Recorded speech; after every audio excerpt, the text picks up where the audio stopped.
तो जिला खनन संस्थान न्यास के अंतर्गत जिले में साल 2023-24 में 95 करोड़ 75 लाख रुपए के विकास कार्य किए जाएंगे। बिलासपुर कलेक्टर सौरभ कुमार की अध्यक्षता में आयोजित डीएमएफटी के शासी निकाय की बैठक में करोड़ों रुपए के 239 कार्य प्रस्तावों का अनुमोदन किया गया। इनमें सीएम भूपेश बघेल के भेंट मुलाकात समेत अन्य अवसरों पर जिले के विकास के लिए की गई घोषणाएं भी शामिल की गई हैं।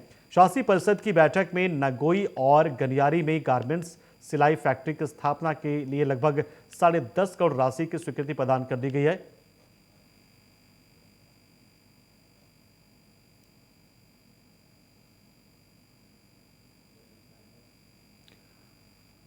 और इधर मनेंद्रगढ़ जिले के कलेक्टर पीएस ध्रुव छत्तीसगढ़ में एक अलग ही पहचान रखते हैं। इनके कार्य करने की शैली बिल्कुल अलग है। कभी ये विद्यालय में शिक्षक के रूप में तो कभी श्रमिक की भूमिका में नजर आते हैं। इसके साथ ही अब अस्पताल में वार्ड बॉय के कार्य को प्राथमिकता के साथ दर्शाते हुए नजर आए हैं। सभी को संदेश देना चाहते हैं कि हम धरातल पर भी कार्य करें। वो जिले की जनता के दुख दर्द को समझकर उन पर कार्य करते हुए प्रशासनिक कसावट को लाने का काम कर रहे हैं। वो चाहते हैं कि हर एक भूमिका निभाकर वो समझ पाएं कि उस कर्मचारी की दिक्कतें क्या है, वहां पर क्या दिक्कतें हैं। तो बिलासपुर के चर्चित संजू त्रिपाठी हत्याकांड में पुलिस ने एक शूटर को गिरफ्तार करने में सफलता हासिल की है।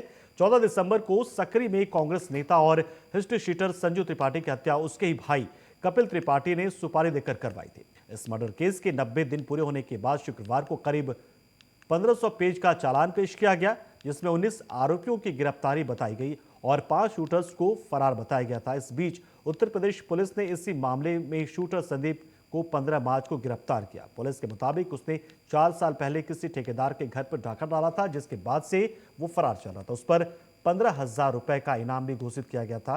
बिलासपुर पुलिस दावा कर रही है कि संजू त्रिपाठी हत्याकांड में भी पप्पू ही शामिल था। 16 दिसंबर को सकरी थाना क्षेत्र अंतर्गत ओवरब्रिज के पास संजू त्रिपाठी और प्राणनाथ त्रिपाठी की अज्ञात लोगों के द्वारा गोली मारकर हत्या कर दी गई थी। इस मामले में संजू पुलिस के द्वारा अपराध पंजीकृत कर मामले को विवेचना में लिया गया था। इसमें तत्काल विवेचना प्रारंभ करने पर यह तथ्य सामने आया कि संजू के जो निकटतम रिश्तेदार हैं, उसके भाई, उसके पिताजी तथा अन्य लोगों के द्वारा षड्यंत्रपूर्वक बाहर के शूटर को हायर करके उसकी हत्या कराई गई थी। इस मामले में पूर्व में 19 आरोपी को गिरफ्तार किया जा चुका है, जिनके विरुद्ध माननीय न्यायालय में चालान पेश किया जा चुका है और विवेचना जो है जारी थी। इसी दौरान पुलिस को सूचना मिली कि जो शूटर है संदीप यादव और पप्पू राणी, इसका लोकेशन उत्तर प्रदेश में, यहाँ से एक विशेष टीम तत्काल रवाना की गई और इस आरोपी को संदीप यादव को उत्तर प्रदेश पुलिस से समन्वय स्थापित कर लखनऊ से गिरफ्तार किया गया, जिसे लाकर माननीय न्यायालय पेश किया गया है। इससे एक चाकू बरामद हुआ है, लेकिन ये उस दिन घटना में जो शाम की जो घटना हुई गोलीकांड, इसमें ये घटना के समय शामिल था तथा घटना के पश्चात अन्य आरोपियों के साथ जो आरोपी सफ़ेद डिजायर गाड़ी में बिलासपुर से शहडोल तक गए थे, उसमें ये शामिल था तथा शहडोल से फिर ये अपने निवास स्थान वाराणसी पहुंचा। वहां से ये कलकत्ता चला गया। कुछ दिन कलकत्ता में रहने के पश्चात फिर वापस आया। इस प्रकार ये अपराध कारित करके लगातार इधर उधर भाग रहा था। अंततः यह पुलिस के गिरफ्त में आ गया। इसके विरुद्ध 18 FIR अपराध पंजीबद्ध उत्तर प्रदेश के अलग अलग थानों में पहले से पंजीबद्ध हैं। 17 अपराध पंजीबद्ध हैं, जिसमें से 2 अपराध हत्या के मामलों के हैं। कुछ शूटर और अभी बाकी है क्या? कुछ हाँ, इस मामले में भी और शूटर जो हैं, जिनका पहले से हम लोग के पता चल चुका है, जिनके बारे में जानकारी पूर्व में दी जा चुकी है। उन आरोपियों के बारे में पतासाजी की जा रही है। या संदीप यादव जो है वो प्रेम, जो इस मामले के अन्य आरोपी है, जो गिरफ्तार किया जा चुका है, जो कि कपिल का मित्र था, जो मास्टरमाइंड था, इसके संपर्क में था तथा प्रेम श्रीवास के ही कहने पर ये इस घटना में शामिल हुआ और छत्तीसगढ़ आया। तो बेमेतरा जिले में एक ही दिन में 6 अलग अलग जगहों पर सड़क हादसे हुए, जिसमें एक की मौत हो गई जबकि 11 लोग गंभीर रूप से घायल हो गए।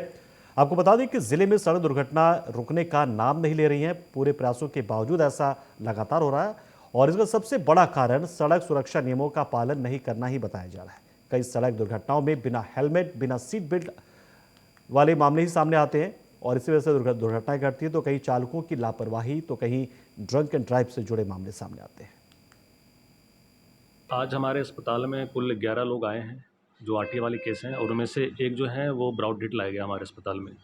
तो ऐसे ही रोज़ घटना होती रहती है। जब भी देखो हमारे शाम के समय में ज़्यादा होता है, क्योंकि शाम के समय में लोग क्या करते हैं कि शराब वगैरह पी लेते हैं ज़्यादा और रोड पे ऐसे ही घूमते हैं, और बाकी ट्रैफिक का कुछ कंट्रोल ही नहीं है अपने यहाँ पे बेमेतरा में।